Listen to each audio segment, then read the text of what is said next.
Good morning. Welcome to the John Rosa Homestead. This is our Benefits of Bunnies video.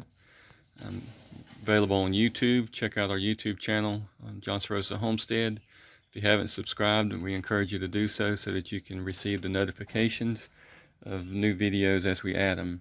And we also have a Facebook page at John Rosa Homestead. Usually I'm more active on there as far as the updates, short videos, pictures. So I'd encourage you to like our page, follow our page, and that way you can get the notifications there as well. We have a website, johnsonrosahomestead.com, where we have a list of items that we have available for purchase. So I'd encourage you to check that out as well. So benefits of bunnies. First one is they reproduce quickly. You can go from, I'll just give you an example of what we got right now. You can go from 4 adults, 1 male and 3 females, and overnight you can multiply to 16 babies in addition to the 4 adults. So they can reproduce quickly, they can reproduce in large numbers, or at least decent numbers. That explains why in some countries you have an overpopulation of rabbits. I think of Australia as one of them. The rabbits have just overtaken a lot of the areas out there. Lack of predation, and just that rabbits breed and multiply so quickly. So that's probably the main benefit of rabbits, especially if you're raising rabbits to sustain yourself as far as adding meat to your freezer, to diversify what you're eating as far as chicken, fish, wild game, beef, pork, all of that. So rabbit is one of those things you ought to consider adding to your meat portfolio. The sad thing is rabbit has a stigma with it. It's a cultural taboo where people think that rabbits are so cute that they should only be pets. And we have to get over that. Yeah, they are cute, especially as babies, they're real cute. But we have to get over that stigma that they're not for meat purposes. This is a prey item, a prey species, and animals in the wild eat them. Humans around the world eat them. It just seems in our culture there is a stigma or a taboo that prevents us from getting over that, the cuteness factor, and allowing these to be a staple meat on our tables. So here at the John Rosa Homestead, I would say that we are trying to not allow the cultural stigma prevent us from eating and enjoying these animals, not just for their cuteness, for pet purposes or whatever, but for meat purposes. We butchered 11, I think it was 3 weeks ago, 3 Saturdays ago. So we had 11 grow outs. They were 12 weeks old, and the carcass weight average was 3.19 pounds. So we had almost, I'll just say 35 pounds worth of meat in our freezer. So with these 16, if we keep all 16, butcher them at 12 weeks, we'll see how much meat we get from those as well. From those 11, we actually had 15.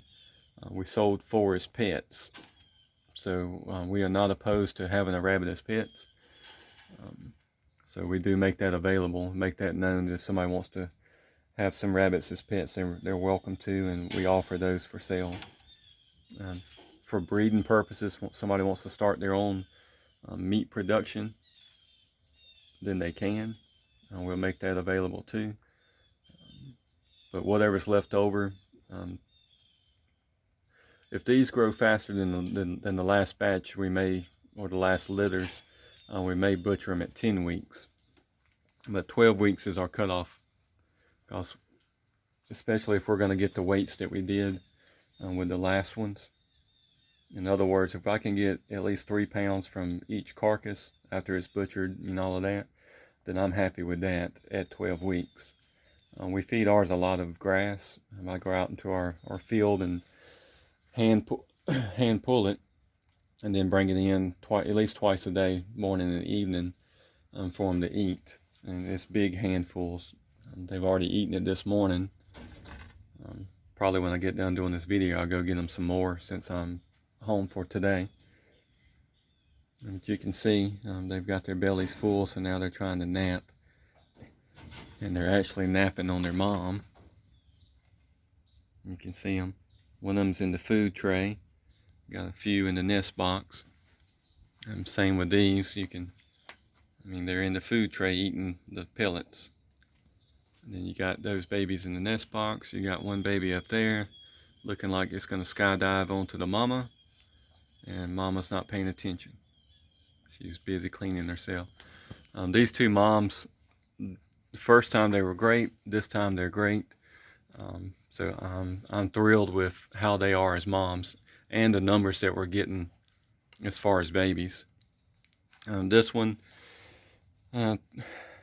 hopefully it's going to be third time's the charm instead of 3 strikes you're out.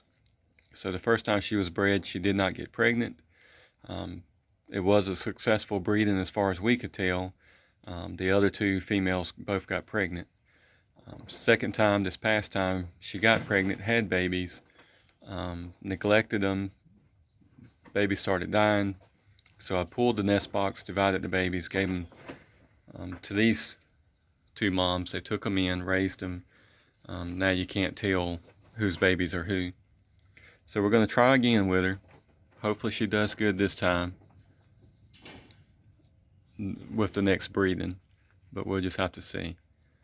I may or may not breed them again this winter. I may wait until springtime. I'm not sure. It depends on how our temperatures are here. I know some people say that wintertime's the best time to breed rabbits, but we'll just see. I personally don't like cold weather, but I'll have to come out here and take care of the rabbits anyway, so we might just ought to let them breed, but we'll see. So benefits: fast reproduction, fast growth, decent sized litters, so you can have pretty much an endless supply of rabbit meat if that's what you're raising them for. If you're not raising them for rabbit meat, you can raise them as pets. One of the byproducts or leftovers from rabbits is manure. So if you're not going to raise them for meat purposes, but you want to raise rabbits, maybe you want to supply pets to pet stores or whatever, so you're going to be breeding them, you're going to be raising them, you're going to be having rabbit manure. So this rabbit manure, any rabbit manure really, is a cold manure. It can go straight from here to your plants. It does not have to be composted. I do know of some people that will put a worm bin up under the manure,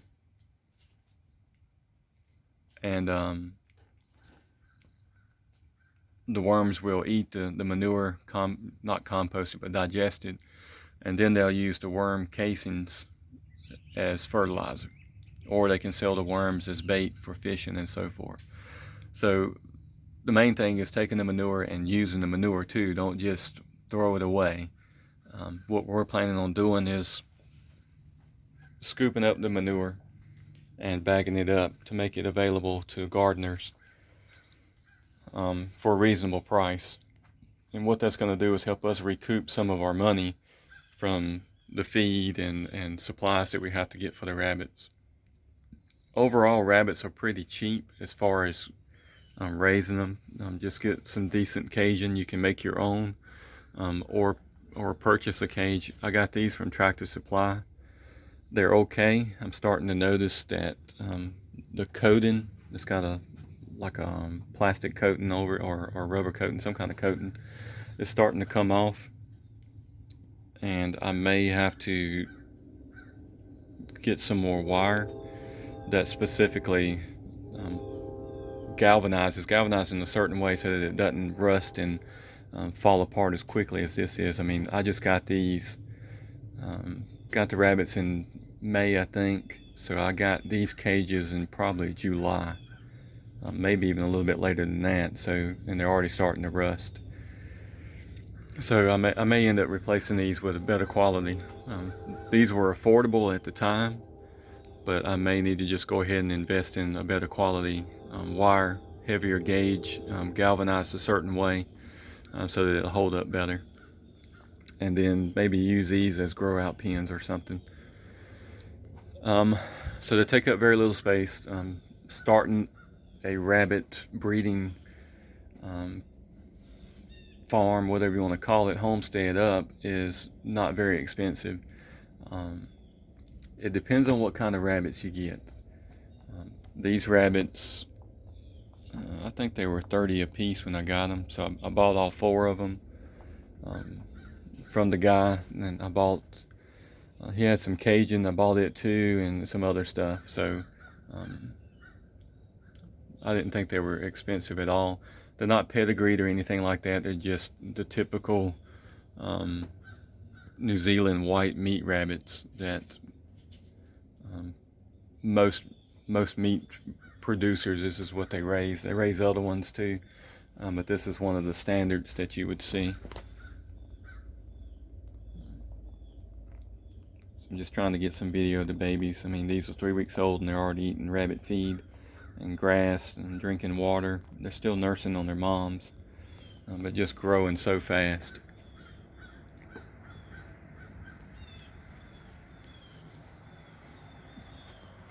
Absolutely cute, but don't let the cuteness factor throw you. That seems to be a stigma or a taboo that makes rabbits not very popular as far as a meat source in America. But it's definitely one that you ought to consider, especially if you're wanting to be as self-sufficient and providing your own meat as much as possible. A rabbit is one that you should definitely add to your portfolio, whether you're buying it from somebody or whether you're breeding it yourself. But definitely try and add that to your homestead. Again, if you're not going to eat them for meat, at least you can benefit from the fertilizer that goes onto your gardens. Helps your plants out, helps your vegetables and fruits and so forth. Byproduct of butchering is the skins are left over, the ears are left over, the feet, the guts. All of that can be used for different purposes. Nothing has to go into the trash. Just depends on what you want to do with it. If anything, if you have a compost pile, you can put it into the compost, let it compost, and then add that to your soil for your gardens. So at least you're not wasting it. But the ears, we're planning on, we didn't do it this last butchering, but we're planning on with these, dehydrating the ears and making them into dog chews. Our dog, she likes those. May do that with the feet as well. You can take the internal organs as far as the intestines and all of that. You can give it to some of your other livestock like chickens and pigs, and they would be more than happy to eat that stuff. The skins you can use for crafts, for making things, or you could also dehydrate that or let it dry out, cut it into strips, and use that for dog chews. So again, a lot of different options that are out there, which adds to the benefits of raising rabbits. I'm trying to just think of some more things. Like I said, I mean, the benefits are there. I have enjoyed raising rabbits this year. I would say that I enjoyed raising the rabbits more than I did the meat chickens. Now, pound for pound, you're going to get more meat off of a chicken quicker from the meat chickens. We were raising Cornish cross in a short amount of time. Now, some of the rabbit breeders, they have gotten their rabbits to where they can average about a 3-pound carcass in 6 to 8 weeks, which is rivaling some of the Cornish cross chickens. But rabbits, they don't, for us, what I found out this year was the rabbits don't smell as bad as the Cornish cross meat chickens. And their manure, again, the benefits of this manure is it can go straight to the garden. Chicken manure technically needs to be composted. Now what I did was we pastured ours, so they're in movable pens, moved at least once a day. As they got older, the chickens were moved twice a day. But if you leave a chicken on a spot too long, it will burn that grass up. Where with rabbits, you can leave them on grass longer. They're going to eat the grass down, but most of the time they're not going to burn it up. Now their urine will, but their manure, as far as what I can tell, has not. So that's the difference between the meat chickens and the meat rabbits, or rabbits in general. But like I said, there's just a difference. I think chicken is always going to be the staple meat for most people, because you can get so much meat off of it in a short period of time. But I do think that rabbits need to be one of those that are added into the portfolio because of the benefits of the meat. It's a lean meat, it's high in protein. Somebody that's on a strict diet, you're watching your weight, your calories, whatever, you should definitely consider adding rabbit meat into your diet. So I don't want to keep this video long, but there are definitely some benefits to raising rabbits. I would encourage you to consider that. If you've never tried rabbit meat, I would encourage you to find somebody to purchase from, or see if they'll give you some or whatever. Try it out, see if you like it, and then maybe determine if you want to add it to your homestead or not. But we definitely did. We liked it. The benefits outweigh the negatives for rabbits, so we plan to keep them on our homestead, keep doing what we're doing, hopefully get better at it, get more efficient at it, be able to offer a good quality meat source to other people. Somebody looking for a pet rabbit, we'll do that as well. Somebody looking for breeders to start their own self-sufficiency lifestyle, we would also be willing to supply you with that. So this is Johnson Rosa Homestead. Again, just a quick video on the benefits of raising rabbits. They reproduce quickly. They usually have pretty good numbers as far as babies. The babies grow up fast. The mamas can reproduce shortly after having their babies. So you can have an almost endless supply of rabbit meat, or rabbits for whatever purposes you choose to. We choose to try and use the rabbits for all purposes available. But you can do what you want with them, even if it's just supplying yourself with good quality manure for your garden. But that's something that we will be offering available for people to purchase. This is it has 50-pound feed in it, so maybe 40 pounds of manure, depending on how full I get it. But we'll be offering that as a soil amendment to gardeners and small-scale farmers. So hopefully this has helped you to consider adding rabbits to your diet, to your garden, as far as their manure, using the byproducts as crafts or whatever. That'll be another thing. We're not planning on using the skins for anything. So if you're interested in getting the skins, let us know, and I'll make sure that we save them for you.